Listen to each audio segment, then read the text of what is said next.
Hey up, it's Steve from the Old Yorkshire Geek, and it's Wednesday, which means it's Star Wars Andor Day, and we're on episode 9, which is called Nobody's Listening, because he says that in the episode. It's another slow burn. Some people are calling this Andor, but it's far from boring. It's I find it fascinating, and I'm really wanting to see what happens next. So it's not Andor, it's cool or whatever. So let's get into the episode. Right. Recap. Remember, Andor was sentenced to 6 years in prison for looking dodgy, for looking suspicious.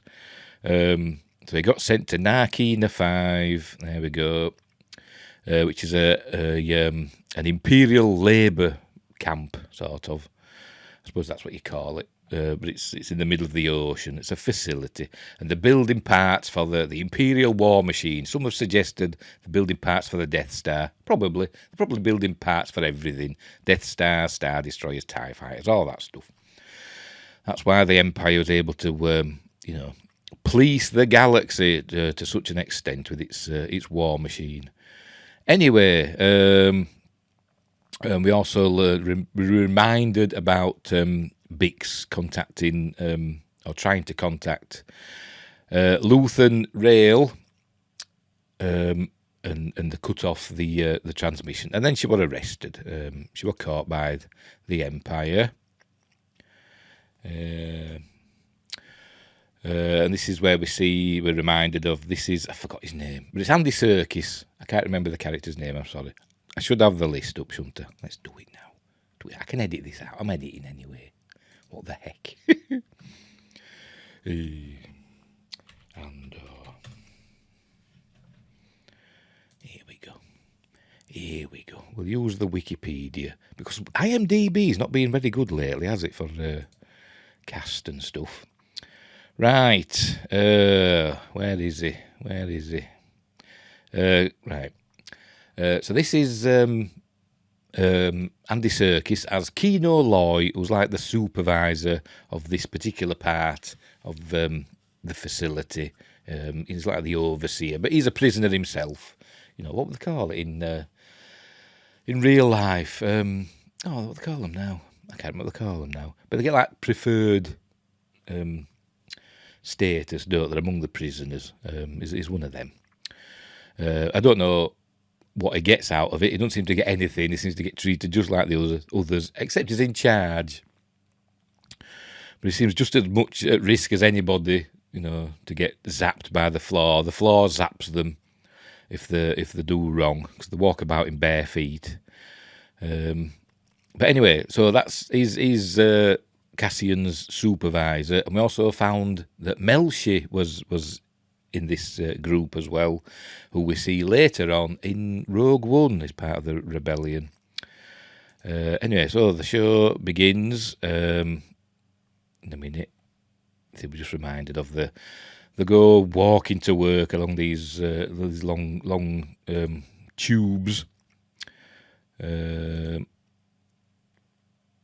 here we're reminded of Cyril Khan being interviewed by supervisor Dedra Miro. I forgot that right.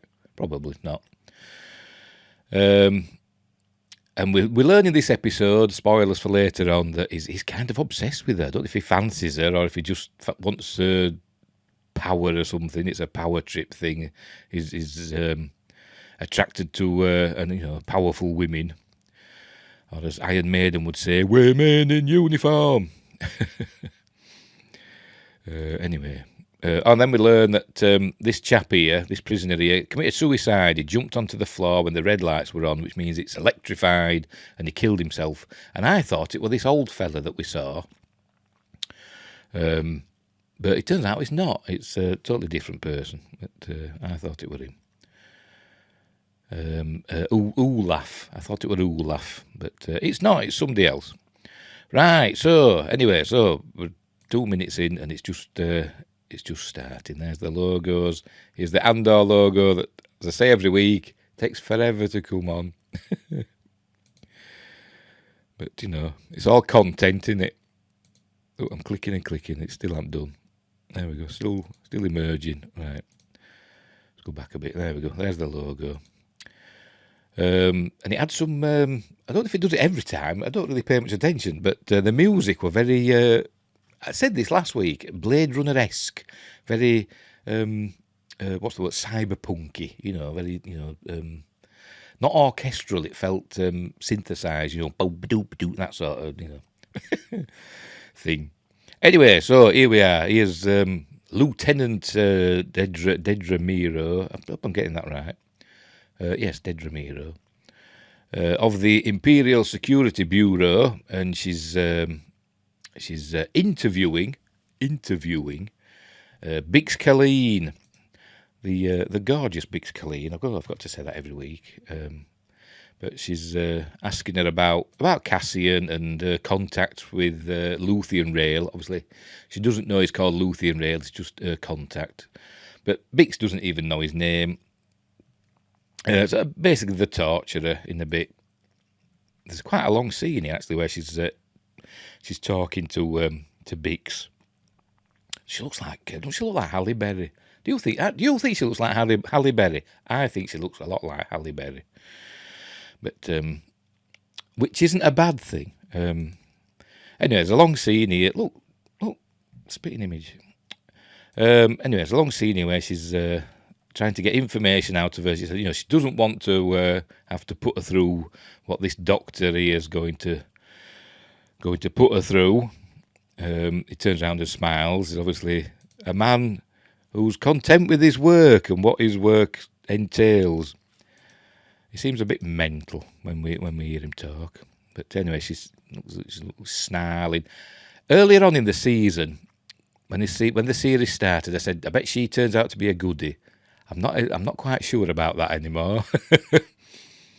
I think she does snarl quite well. She does an Imperial snarl very well. So I don't think she's going to end up turning good. And I think she might get a comeuppance at some point. There she is, there's Halle Berry. She does, doesn't she? She does. Anyway, she turns her over to the doctor. I forgot his name, Gort or something like that. And he puts a headset on her. We learn about a planet in the outer rim that the locals objected to the Empire wanting to build some sort of facility there.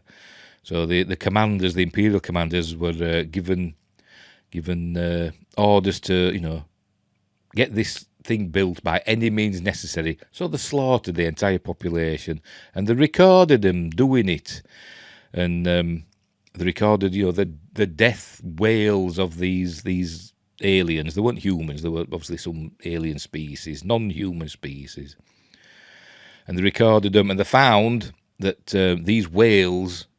Specifically the wails of the children, not whales like in sea, whales, them sort of whales. Basically sent humans crazy. They found, some of the officers huddled under, workstations and stuff, gone crazy by the cries of the dying children on this planet. Anyway, so they recorded it, obviously, and they use it now as a torture technique. See how long this scene goes on for where she's questioning Bix. It goes on for quite a long time. We're nearly 8 minutes in now. It's been going on quite a while. But it is, it's fascinating. Anyway, she leaves Bix to Dr. I think it's Dr. Gortz. I think that's his name. And then we cut to I forgot to call it already. The prison planet, where they're working away, and we see there's Olaf. You can just see him there. He's obviously is the weak link in their group because he's getting on in years, and so they basically they shift him around. Look, he's struggling. Look, so this is Christopher Fairbank. I knew his name as Olaf. It's been in lots of British dramas and action films, and generally plays somebody a ne'er-do-well more often than not. He's got that sort of demeanour about him. anyway, so as you can see, he's not doing well. We learn out later on he's basically he's having strokes because he's getting on in years. But we learn he's only 41 days away from release, and Kino Loy says, you're the shortest of the short, as in, he's on short time. He's going to be going home, and they keep telling him he's going home. So the rest of the crew, they basically they move him around and they work round, let him do what he can, and obviously they're obviously good people. Are these? They're not letting him fall behind. They don't want him to be punished, obviously, for holding him back. So they work round him, and then Cassian says, "Well, this is Kino talking to Olaf." But then Cassian has to go for a toilet break. He's saying, "I'm going for me run or something." He says, and then he heads for a toilet break. But anyway, then we cut back to we're on Ferrix, and this is there he is, Doctor. I'm sure it's Dr. Gortz. If it's not that, it's something along those lines. And he's telling her, look, he's mental. he's crackers. He's telling her about these aliens that the Empire wiped out, genocide. And he brings out a headset. There it is. Pops it on her head, and then she starts screaming. And I don't think it takes very long before she starts talking. Come back to the Narkina 5. Oh, I remembered then. He's gone for his toilet break. We actually see the toilet. He puts the lid down, and he opens up this panel, and he starts. If I can. I forgot to do that, didn't I? There we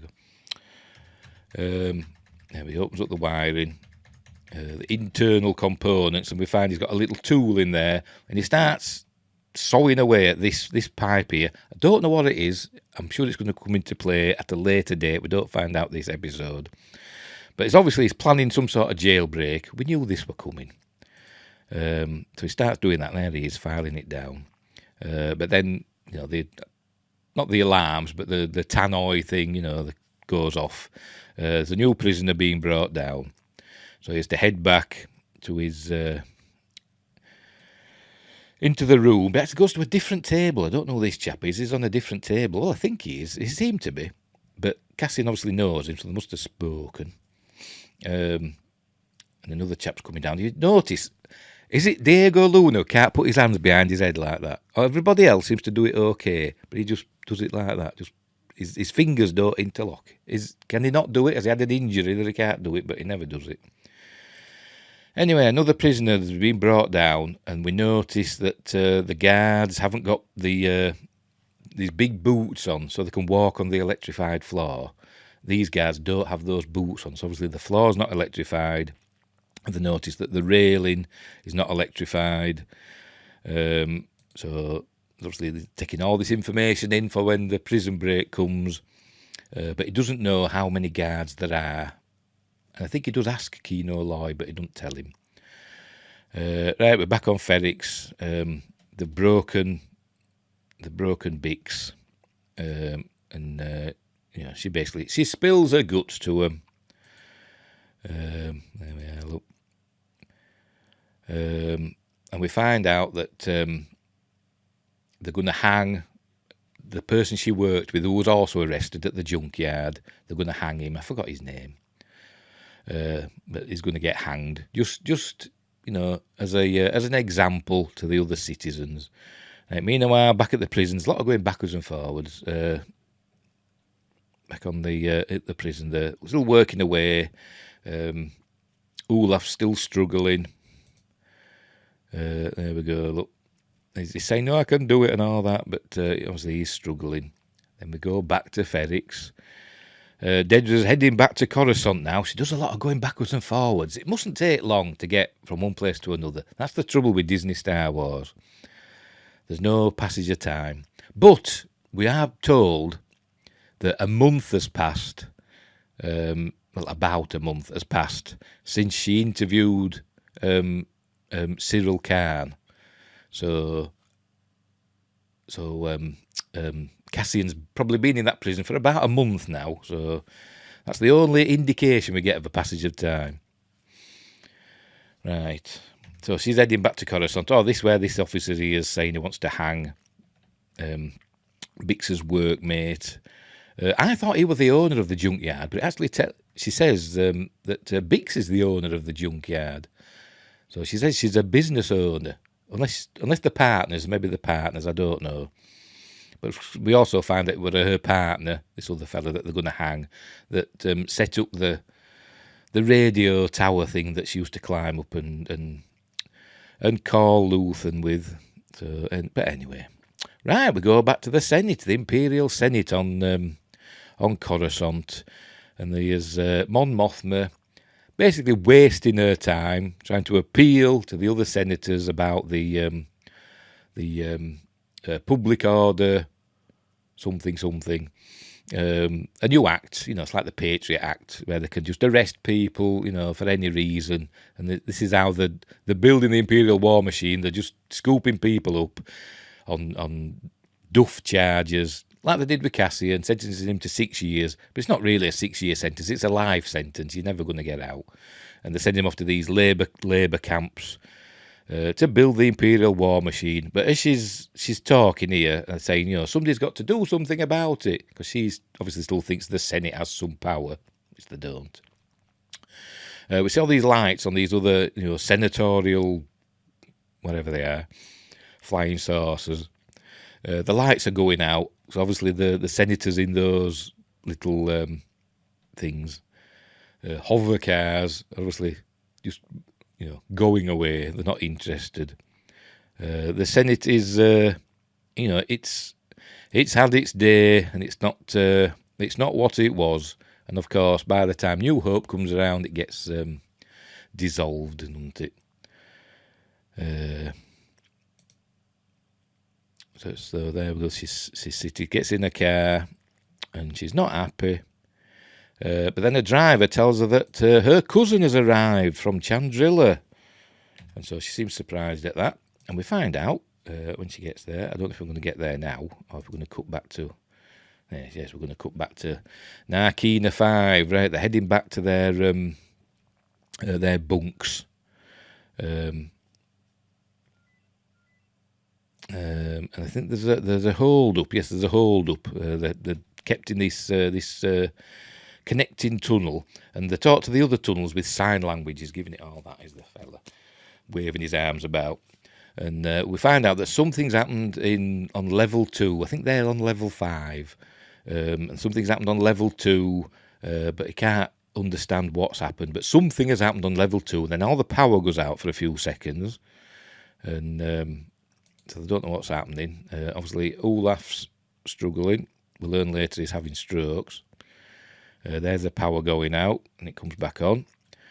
And then the rumours start. But then we learn later on that an entire shop floor, or whatever you call it, that nearly 100 men have been killed, just executed. And that's, I think, what the power... It was a power drain that's caused this power outage, that they've just killed them. But they don't know why. But it's just a rumour. But then they find out about it later on.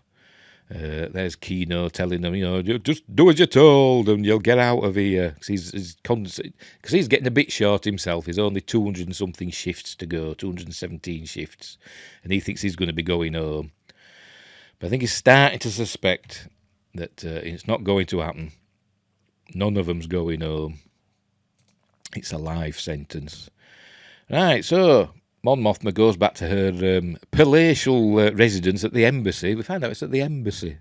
So it's not just some like senatorial apartments, it's at the embassy. We find that her cousin is Vel from the Aldani heist. So we saw an episode, last episode before, that she'd scrubbed up nicely. Anyway, she's obviously... I think she really is Mon Mothma's cousin. She's obviously from a wealthy family, and she's part of the rebellion. And she says, they're doing good, they're fighting the darkness, etc. But for the moment, she's got to play spoilt rich kid. So there we go. back on Narkina 5, Cassian's talking to Kino about, have you ever thought about trying to escape? And he's saying, no, I've only got 217 shifts to go, then I'm going home. But Cassian, he knows that nobody's going home. There's Melshi. He knows as well. You can always... there is a bond between them already. You can sense it. It's a well-written show and a well-acted show. And you can sense there is a bond already between Melshi and Cassian that we're going to see later on in Rogue One. But this is the beginnings of it, and you can sense it. And I'm sure also that Kino Loy is going to play a big part in the escape. I suspect he's not going to make it out. I think he'll die in the attempt, saving everybody else. I think that's what's going to happen. But we will see. You never know.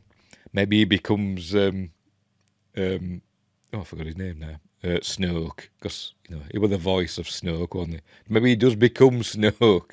No, he don't. I'm kidding.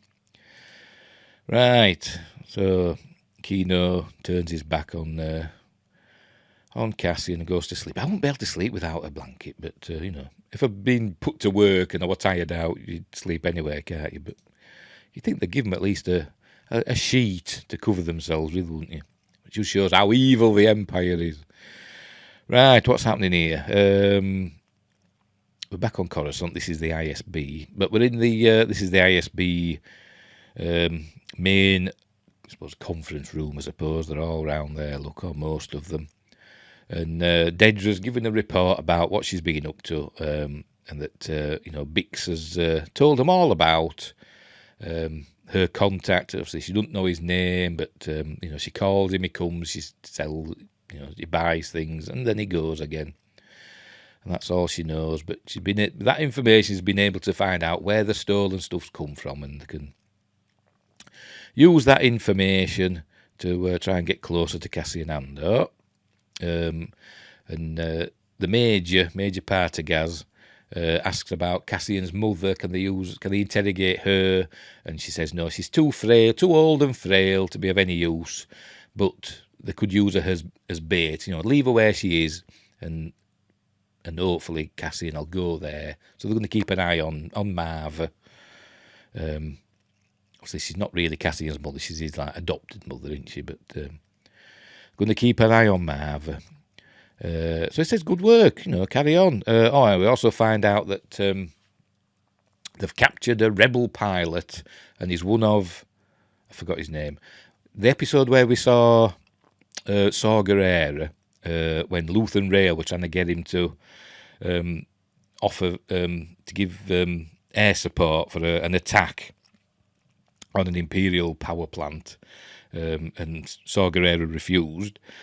Well, the fellow that were going to do that attack, one of his pilots has been captured, and so they're questioning him, but I don't think he's giving up. He's resistant, which makes me think, that it's so resistant that it means he must be guilty of being part of the rebellion. They're calling it the rebellion. They're not calling it the Rebel Alliance yet. I think that's going to come later. All these disparate groups are going to come together to become the Alliance, aren't they? Because that's what the word means. Anyway, but they've decided they're going to, I think they're going to kill the pilot or injure him. No, they're going to kill him, aren't they? And damage his ship rather than just destroy the ship. Because he was on his way to Kafrene. Remember the rings of Kafrene that we saw in Rogue One? He was heading there.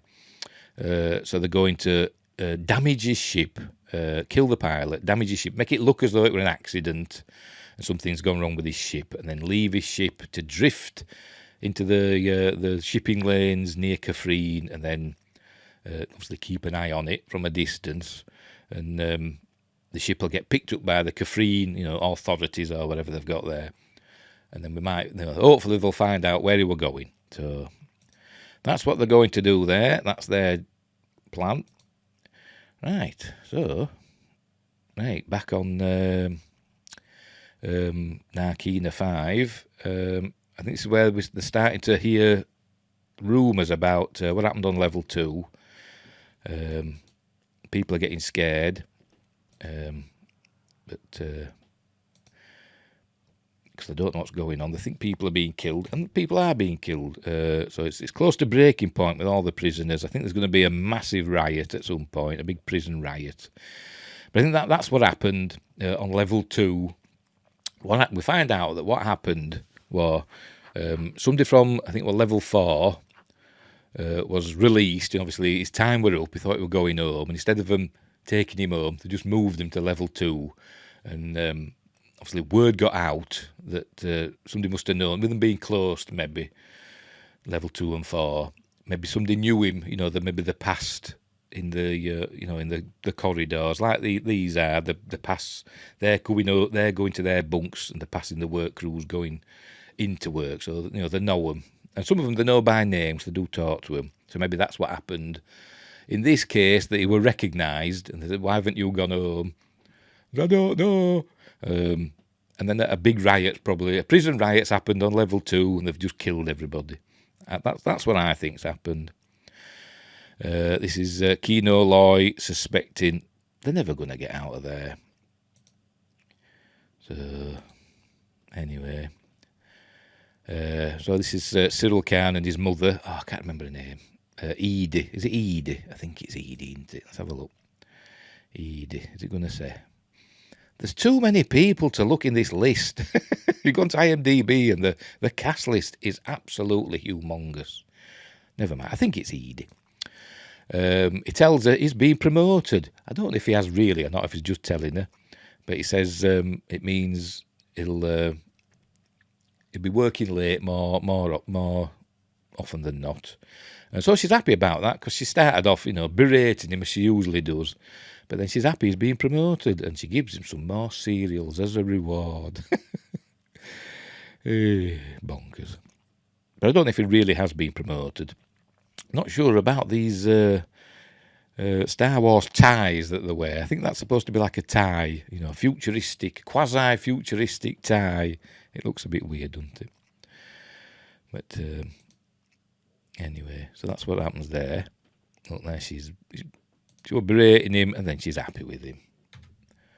And he tells her he's being promoted. There you go. She says, I knew they'd recognise, you had good stuff to offer. And that's when she gave him some more cereals, but one of them fell on there. So he picks that up. Right, back at Narkina 5, they're working away. And I think Olaf collapses.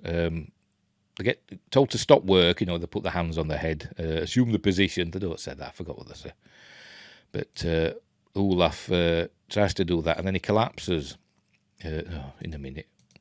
See, I've gone ahead of myself. That's what happens in a minute. Meanwhile, on Coruscant, Vel is having dinner or breakfast or whatever with Mon Mothma and her family, the daughter and the husband, Perrin. I can't remember what the daughter's called. And they start talking about this banker that she's been seeing, to get funds for the rebellion. He's called Tay something or other. And you were a childhood friend, and the daughter, casually mentions an ex-boyfriend, but she says no, they just went to grade school together. And that's that really. It was just, this is when she talks to her about Tay, says, trying to get funds from him or whatever. So she's going to go off and play a rich kid. I don't know what she's going to do next. Leaving Mon Mothma alone in her palatial apartments. What's this? Is this Bix again? Oh, yes, this is Bix. Looking very unhappy.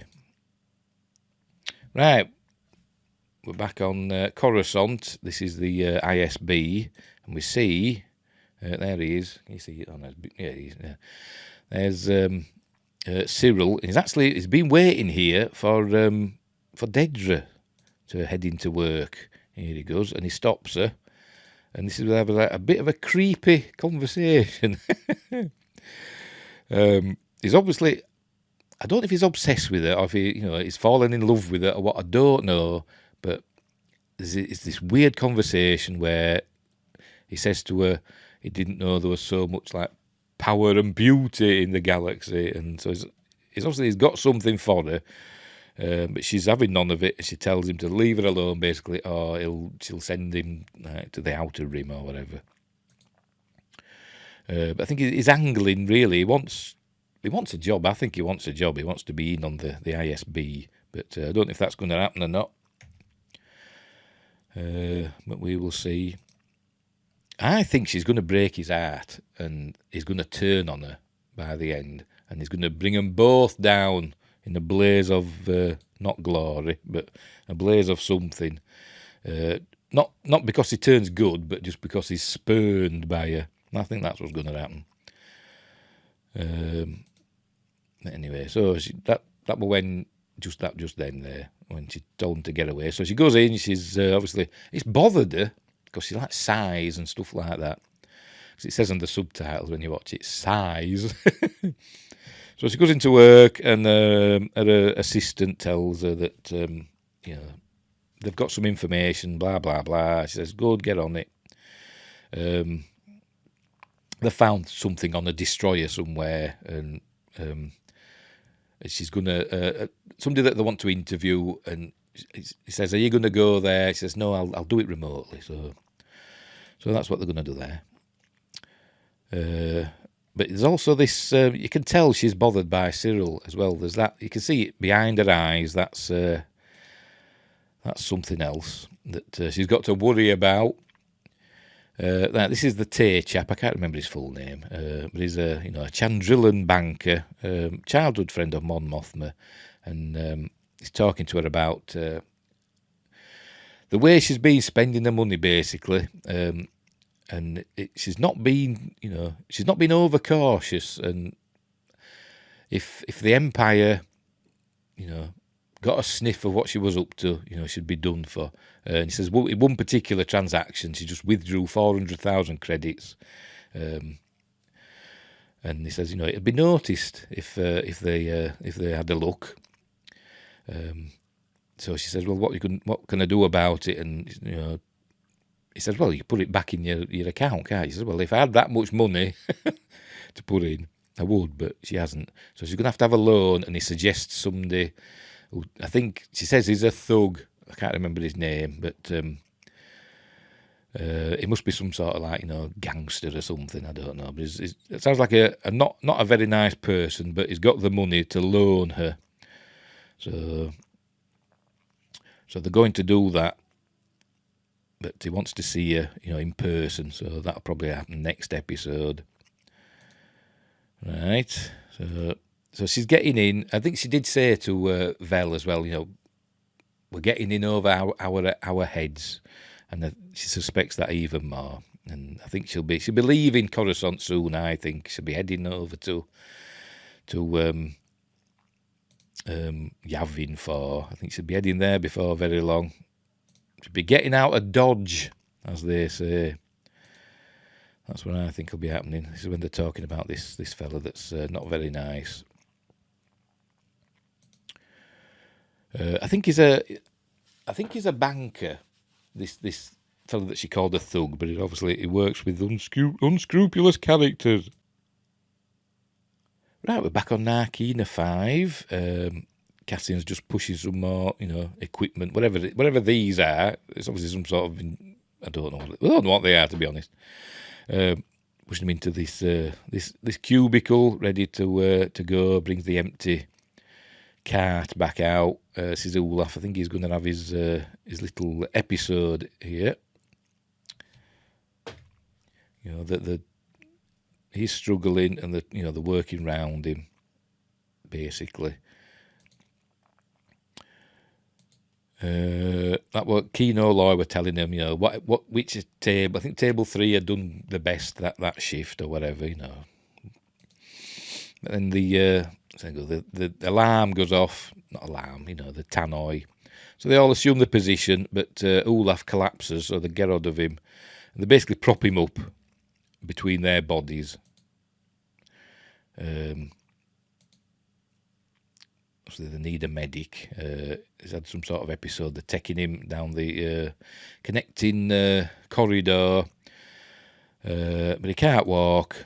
So Kino Loy says they need a medic. Sends everybody except Cassian. I don't know why he keeps Cassian there, but sends everybody except Cassian to the back to the bunks, to the dormitory, and he calls for a medic. So a medic comes. Here he is in his teal. Obviously, he's a prisoner as well because he's got bare feet. But he's a medic. And this is when they find out what happened on level 2. He comes to... and he says to... Kino says to the medic, give him something. He's only got to last for another 40 shifts. Which is a lot. It's over a month, isn't it? If it's one shift a day, it's still a long time he's got to keep going. But, give him something to keep him going. But he says, he can't do that anyways. If he could, he would, but he's not allowed to. So basically, this is when we find out that they're never getting out, and the medic basically tells them that, not in so many words. So he's basically going to euthanize Olaf now. Tells them that at least he'll go peacefully, unlike everybody else. So they're never getting out. So here he goes. He gives Olaf an injection, and he doesn't seem to go very peacefully to me. He seems to go in a bit of a death rattle, a bit. So it didn't seem very peaceful, although it was quite quick.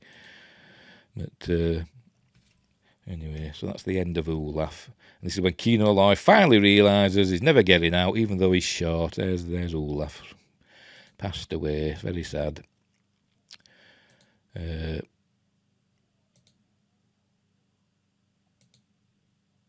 That's the guard. He goes for the stretcher, doesn't it say stretch trolley or whatever, and a body bag. And that's when he tells them that what happened on level 2, that they killed everybody because somebody thought they were going home, and they were just moved to another level. It got out, and the level 2 prisoners kicked off, and they killed them all. So, and that's when... I've gone too far. Look.